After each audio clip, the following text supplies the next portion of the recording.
everybody, and welcome to Learning from Smart People. I am your host, Rob Oliver, and today my guest is Bonnie Burkett. She is on a mission to save families and students from financial ruin.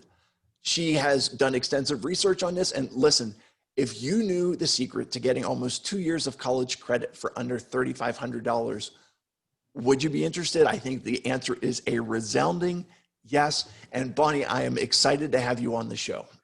Thank you so much. It's a real honor. And let me just say, for those of you who don't know, well, nobody would know the backstory on this. Bonnie and I had a wonderful interview that got interrupted due to technical difficulties. So rather than just try and figure out where we're starting over. So Bonnie, thank you for your patience. And the reason why I am interested enough to start over with you and make sure that we get the material is because this is something that everybody deals with. We're in a world where everybody feels like you've got to go to college. And if you go to college, it's going to cost you a boatload of money. And so this is kind of where you come in, because your backstory is, why don't you share this, where you're looking at a daughter going to college and kind of what it prompted you from there. All right. So very fortunate to have a daughter who did pretty well in high school. So I knew our problem was not going to be the academics. Well, she threw a monkey wrench in the whole process by saying, I want to be a commercial artist. I want to be an illustrator or a graphic designer. And this was 12 years ago. So just do a little, there weren't many programs out there. So I cobbled together the famous road trip tour. We went up the Atlantic coast, didn't find a single college we liked, did it again, didn't find what we liked. I'm getting desperate. It's November. We finally get to the flagship of the school she went to, and it was love at first grab of the lamppost, and we were saved. But this whole process just seemed like I was always 14 steps behind where I wanted to be. And I hadn't started too late. I was doing all the things and nothing made any sense. And oh yeah, by the way, there's something called FAFSA and the Common App and yada, yada, yada. And it just was nuts. And I kept saying, where's the handbook? Where's the guidebook? Well, there wasn't one. And of course, where there isn't one, necessity is the mother of invention. Well, yeah, and I'm a little slow on that. So we suffered through what everyone else does, writing those checks every semester. In my case, it was 3 times a year. College year was a quarter. And I kept saying, how does anybody afford this? This is insane. We made it through. She got through in 4 years, which is a rarity in these days. I can talk about that. And then in my work during my day, I kept hearing the same stories from every family. They couldn't believe how expensive it was. They couldn't believe how much money they had to pay. Oh, their kid didn't like their major and switched it in their junior year. And nobody understood what a problem that is. And so on and on and on and on. We're just basically turning our children into debtaholics.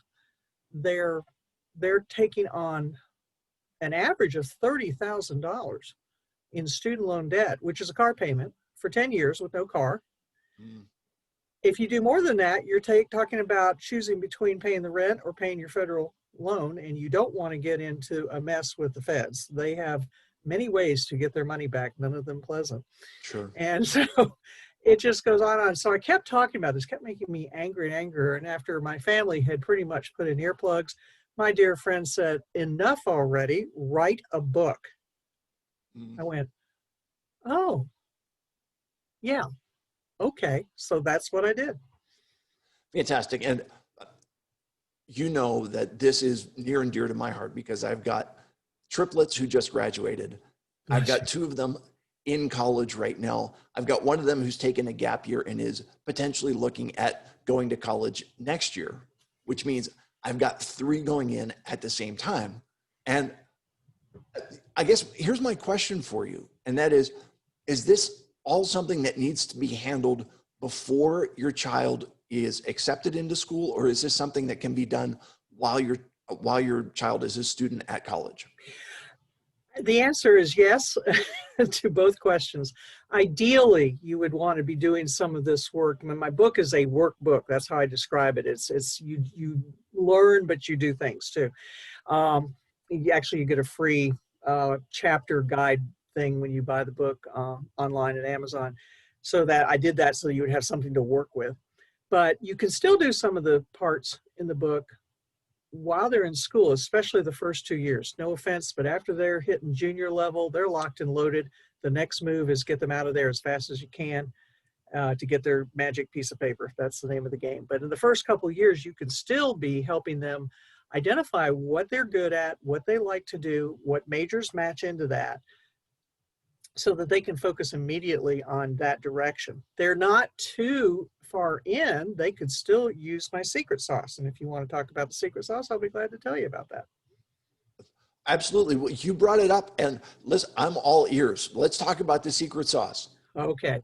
Well, very few people realize, but let me do some numbers so that everyone understands. Out of the 100% of the students who start college, about 10% go to very high private schools. We know their names. They're very famous for being very rigorous. About 10% will get some scholarships, athletics, sports, artistic, and that's it. The rest of us 80%ers, and those are our students, are students who are admitted because they can do the work, and they're good students, and they're good kids, and they will make great contributions to our society. They just don't get any money to come to college. So what no one understands is that there is a system out there that they don't want you to know about. And 80% of the public universities and some private schools, and I say some because I can never tell you right off the top of my head which ones, but you can find that out, will accept this program. Let me give you the name of it. It is called College Level Exam Placement. Initials are CLEP, CLEP. I say CLEP so that everyone knows what that is now. College level exam placement is produced by the same people that produce the wonderful SAT and the wonderful ACT tests. And it involves the fact that they have produced 33 college level courses that you can earn college credits for. These 33 courses happen to coincide with the vast majority of the core courses that every college student has to take. I call it the humanities thing. You remember when we had to take Chemistry 1 or Biology 1, Sociology 1, History 101, Western Civ was the thing in the day, etc. English 1, all of those first year or second year courses. That's what those 33 courses are. And here's the magic. I don't mind telling you the magic because you have to still get the book to understand why this is so important and how to put it together. But the magic is you can order a textbook from the College Board for right around $60. You can take their online courses. They're usually very inexpensive. You can then, once you feel like you're a master of Sociology 101, trot over to the nearby testing center. They're sometimes at the universities, they're sometimes freestanding. Down here we call them pro-metric, some equivalent to that. For $125, they'll let you take an exam. If you pass the exam, you have 3 or 4 credit hours that the school you plan to go to or are already in, you've already researched to find they will accept that credit. It's a pass-fail credit. Who cares? Okay. Who cares? Now, I don't know what your students are costing you, but in my neck of the woods right now, room and board and tuition basically costs, every course you take at the local university is about $2,000. Right. I just did 3 credits for $200. Yeah. Merry Christmas. Fantastic. And so how do you find out then which colleges are accepting this and which are not? Well, they keep it as a very good secret. First thing I would do is, and this is reverse engineering. I don't know what you did about college. I kind of went off to college with an idea of what I wanted to major in, ended up doing that, but I kind of played with the courses. You can't afford to do that anymore. You just cannot afford to lollygag your way through. It's very expensive. So you have to reverse engineer this. You have to have a real sense of what you'd like to do and what degree supports that. Then you go to your college of top three choices and you ask them, what CLEP courses and where are the list of the CLEP courses that you'll accept? They'll let you know. They don't want to tell you, but they'll let you know. It's usually on their website, buried in the academic section. Okay. You look it up, the score to an 80, I don't know why you would score something to an 80, but they do. Normally around here, the colleges are looking at a 55 grade on an 80 scale. And so that's the score you have to achieve. So you go home and study for 6-7 weeks, go to your thing, take the test, you scored a 57 and you need a 55, woo, 3 college credits. Take a week's break, start on the next class. Especially useful for students who have already taken either advanced placement in high school or IB, International Baccalaureate. And those are the courses that sort of are the harder ones. And that's would be where I would start as a parent of a student. What are the hardest courses you took that you did well in and made an A or a B possibly? Chances are you can get those college credits. That's fantastic. I'm blown away by just the idea of what you're looking at, where folks are able to get what, when I was in college, were referred to as your core classes, right? The ones that everybody has to take, and possibly be able to get that out of the way for, and when I say get it out of the way, but you're able to accomplish that for $200 per course. Correct. So if thinking about your triplet who's the gap year. Yes. I'm not picking on you, but you brought it up. So let's play with that a little bit. What could they do during this gap year while they're working, while they're discovering themselves? What courses, I can see your brain just about whirling. What courses did they do really well in? What could we practice on? Where are they going to go next year? Let's go find out what that list is. Do you see the reverse engineering you have to do today to do this? Right. Oh, and by the way, they're working, which is my whole point. If you don't have the money, it's okay. What's not okay is indebting yourself for 20 years to the federal government for $100,000 to pay back. It's insane. The federal government's rate is 8.5% or somewhere around 8%. That's insane. I mean, really bad numbers. Well, I mean, you are so correct in this, because $100,000 here in Pittsburgh, you can get yourself a house. Okay. Right. And you can, that's like the shelter part of Maslow's hierarchy of needs, right? You can't really shelter yourself very well with a piece of paper over your head. No, and it's got gold edges that you're trying to, pay back for. And so you have this thing and you're paying for it for years to come. And I love your concept then of reverse engineering, where you figure out, okay, what do you want to do? Where do you want to do it?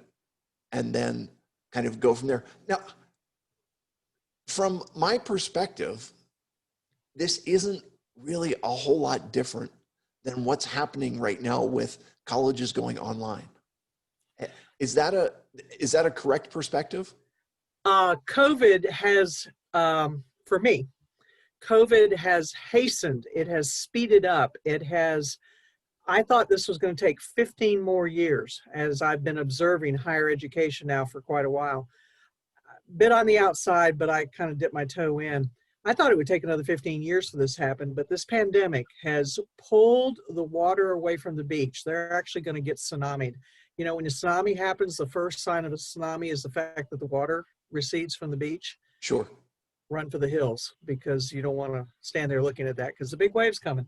Right. That's what's happening in higher education right now. The public universities are losing students and have been since 2013. Less students have been going to university for the last 7 years. Tiny amounts less every year, but it's a definite downhill.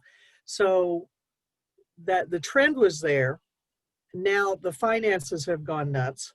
They don't have money in the coffers. No state has the kind of money that their public universities want. And our flagship University of North Carolina, Chapel Hill, has announced they're going to be $300 million in the hole. I don't know if that's for the semester or for the academic year. And they're looking to our legislature for the money. Good luck. And I mean that across the board. Well, maybe they can get a loan from the federal government over 10 years, paid back at 8.5% or whatever that number is that you just gave us. Oh, that would be rich dessert. There would be that would be my concept of delicious irony, right? Totally, totally. I'm with you on that. So today, as a customer of this product, and by the way, I need to let you know, I am an advocate of all forms of higher education, but I am an enemy of its cost. So I want your listeners to know, if your student shows a wonderful gift for welding, do you have any idea what that kind of money is? I'll bet you do up in Pittsburgh. We've got 10 companies sponsoring welding classes at our technical school. And let me just tell you what that looks like. They pay the youth to take the classes. The classes are FREE free. And at the end of their program, now yes, they have to be selected, they're debt free, they're paid free. They've got 10 companies competing with permanent job offers at nice starting salaries. Hello, ding dong. Plumbers can make $80,000 down here if they're willing to work. Sure. Technical trades are hurting badly for skilled labor today. There's 5 million jobs out there in technical trades unfilled because we have made it some kind of status thing that you can't be a good, hardworking, technically skilled person anymore. Hogwash and poppycock. That's ridiculous. You know, what you're talking about is so interesting because with a college degree, most of the college degrees are in a service type industry. That's correct. And as opposed to what you're talking about with the technical schools where you're in a production or it's a tangible product that you're working with, not intellectual property. And everybody who is in the service industry is going to live in a house and they're all going to have plumbing in their homes that needs to be cared for. And the fact is, the fewer plumbers there are, the more the price of plumbing is going to go up. Tell me about my last plumbing bill. Yes, sir. Yeah. So the middle part, just if you don't mind, let me leapfrog on that. The middle part of my book is dedicated to helping parents have quality conversations and help the student get into what they love to do. I suggest some assessments, both career and personality, things like the Enneagram, the Myers-Briggs, Strength Finders, love the Strength Finders, and also some career tests. You can get quality career tests online for well under $50, and it will give you something to work with. But I also say that most of us give clues at what we're really good at. And I offer a whole chapter on nothing but journaling and bringing out the who you really are and what do you keep coming back to doing and what is it that just whirls your gig. And I do that because if you don't have the money, fine. Do it the old-fashioned way. I promise you, at 18 years old, a student has demonstrated directions and gifts. Sometimes we're just not paying enough attention to that. Yeah, what you're talking about, I so agree with, that people have demonstrated strengths. They've demonstrated interests, and now it's a matter of finding the right match for that. And you know, it's interesting. So I've got a really weird theory because I've got theories about all kinds of stuff. Okay, and that is, I believe that everyone has the potential to be excellent at something. They just have to find out what the something is. And I'll take it the next step. Okay, and that is, every kid. My kids played sports, and I'm into the whole competition thing. Okay. Loved it too. But every competitive issue demands a certain skill set. And so in the United States of America, you know, boys they play baseball, basketball, and football. And like, that's your basic bread and butter. But there's so many other sports, there's so many other ways to compete, that finding what your skills are, finding what your abilities are, and then finding the match for that is what gives you a place where you're on a competitive field and you actually have an advantage because of what you're good at. And that's kind of what you're talking about, is really kind of hunkering down to say, and by the way, you're from North Carolina and I've got Southern roots. So expressions like whirling your gig and hunkering down, these are all native and natural expressions that are just part of our vocabulary. Thank you for backing me up, Rob. Yeah, I got you. Listen, y'all come back on now anytime, okay? But what I'm saying is that you're doing the pre-research. You're not going to school to figure out what you're good at. You're not going to. I don't think you can afford that anymore. That's my premise. You can't afford the 2 years of just, well, I might take this and I might take that. You just can't afford that anymore. It's too expensive. And then what you end up with sometimes in that is a student who has been going to school for 3 years and they're not sure exactly what they want to do. And now they're looking at it completely the wrong way to say, okay, what do I have enough credits in to have a major and to graduate with? That's a question those counselors get every fall from 200 students minimum. What can I get my degree in? My parents are threatening to cut me off. So what are the statistics then about how many kids are going into school and are graduating in 4 years, even if it's not in their prescribed major? What's going on there? I can't answer the prescribed major versus help me at all, but I will give you some graduation numbers that will, yeah, it's going to do something to your hair. Trust me. Here's the deal. First of all, would you care to guess what percentage of students actually graduate in 4 straight years of college? Well, I'm not going to guess because I already saw your numbers in the show notes. So Okay. I'll Well, let you share. everybody, how many of you are voting? We're going to do a poll here. I can't see you. How many of you think it's over 50%? I mean, it should be, right? Over 50%? It should be. So sorry, buzzer Charlie. It's 41%. That means only 4 students out of 10 that actually start college have that piece of paper in 4 years. Are you kidding me? Last time I checked, no matter what grading scale you want to be on, that's nothing but an F. But here's the other numbers that are even worse. If you ask your college what their graduation rate is, you will get them, if they know it, which they sometimes do and don't want to tell you, they might proudly say, oh, we graduate 64% of our students. Now, if you've never heard the 41, you think the 64 is a little low, but you kind of think that's okay, well, maybe that's normal. Here's the problem. That's the federal methodology number. That is not a 4-year number. That is a 6-year number. When they report graduations for a 2-year school, they report 3-year graduation rates. For a 4-year school, they report 6-year graduation rates. And those are still suspect because a separate study was done. 200,000 students were followed between 2012 and 2019, and they only found 57% of 200,000 got done in 6 years. Okay. I just blew your poor head off. I'm so sorry. Okay. You warned me about my hair. What you didn't tell me was I needed to have duct tape wrapped around my head so that it didn't explode at these numbers. Okay. I'm holding it together. It's okay. It's okay.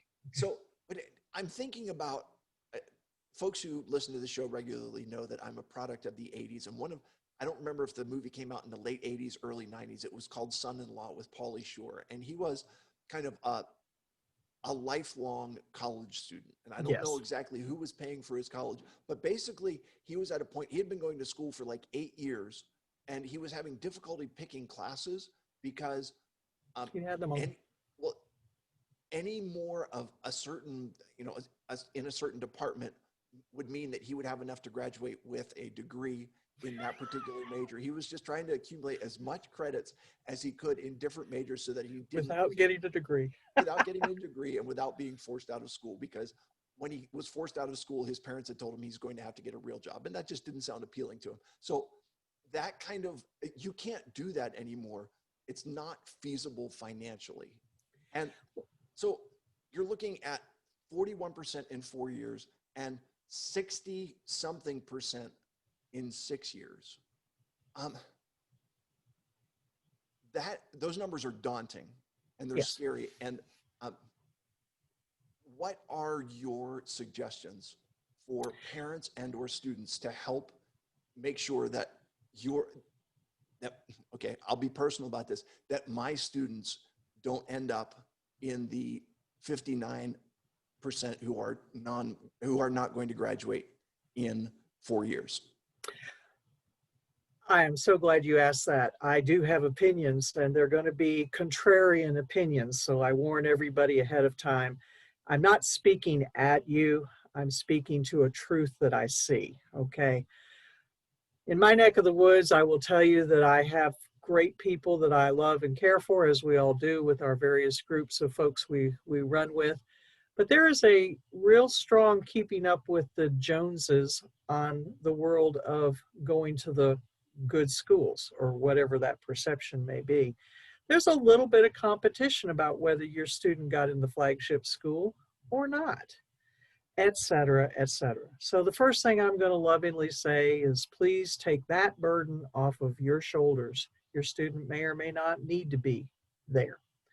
The second thing is, let's raise up, and being positive about it, let's raise up that the most important thing we can do as a parent is to help our student absolutely get the training, the degree, and the program that will let them do the gifts they are and have.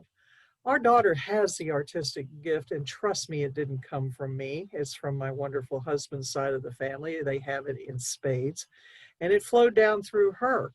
My job was to find what it took and to see if we could manage to afford it.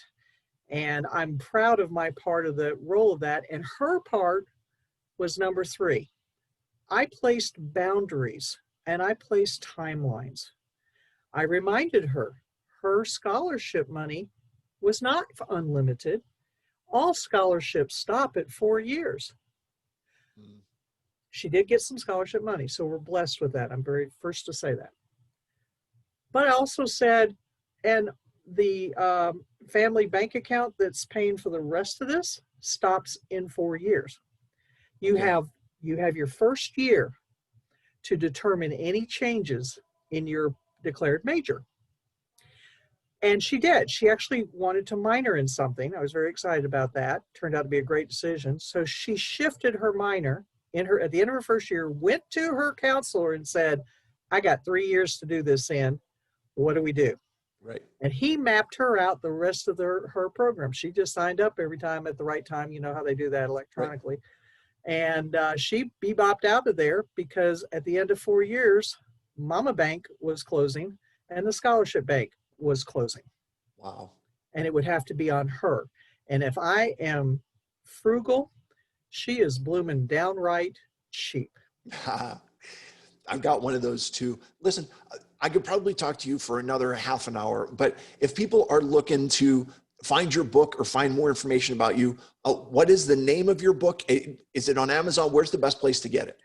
It is on Amazon. The title of the book is Enough. It's in big red letters on a teal background. The College Cost Crisis: How to Protect Your Wallet and Your Student's Financial Future. I'm Bonnie Burkett, and you can easily pick it up. The price is well under $20. I designed it that way. I didn't want it to be a financial burden for anyone. I recommend the hard copy book, although it's available for Kindle at a Kindle price, just because it gives you a chance to make notes. It gives you a chance to work in it. There are pages in there to work with that. You can also connect up. I'm doing a weekly blog. You may connect up with me at www.lightway, that's one word, the word light and way together, LIGHTWAY, Enterprises, enterprises.com/blog. Just sign up. I protect your email, and you'll get a weekly update of my observations on all things academic and college. And so those are my best. I have Instagram address. Just check in Bonnie Burkett, Instagram, LinkedIn, Twitter. I'm not as strong on those two yet, but I'm working on it. All right. And all that. I'll put all the links to that right down in the show notes so that folks can find. Listen, Bonnie, you have been fantastic. We are running short on time, but I am not going to let you go without 3 questions to establish your humanity. Are you ready Okay, for this? I am ready. All right. Do you play any musical instruments? Oh, you cheated and saw behind me on the video here. Yes, I do. I'm on my 5th musical instrument. I am an adult piano low intermediate student. That's a dream bucket list item for me. Excellent. Wait, you know what's funny is I feel like you segued into my next question, and that is, what is one thing that is on your bucket list? I am still trying to get to Australia, New Zealand. I've been trying to get there for decades.